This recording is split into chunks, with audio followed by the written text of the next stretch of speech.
আমাদের বাঙালিদের কাছে নববর্ষ মানেই নতুন জামা আর অনেক খাওয়া দাওয়া। ছোট থেকেই নববর্ষ মানে আমার কাছে ছিল পাড়ার ওই চড়ক মেলা, মা মামা মাসি ভাই বোনরা সবাই মিলে একসাথে মেলায় যাওয়া আর এটা ওটা খাওয়া। ঠাকুরকে ডাকতাম যেন বৃষ্টি না হয়, বৃষ্টি হলেই মেলায় যাওয়া পণ্ড। মেলায় গিয়ে আমি প্রত্যেক বছর মাটির খেলনাবাটি কিনতাম আর চুড়ি।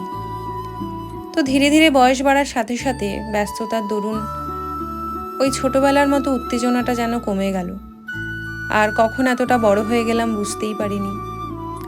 কিন্তু এখন কলকাতার বাইরে থেকে ওই দিনগুলোকে যেন খুব বেশি করে মিস করি, কারণ এখানে তো বোঝাই যায় না যে কবে নববর্ষ আর কবে দুর্গাপুজো। তাই চেষ্টা করি নিজের মতো করে নিজেদের ঐতিহ্যগুলোকে একটু ধরে রাখার। আজকে নববর্ষ, তাই বাড়িতে আমি কিছু রান্নাবান্না করেছিলাম।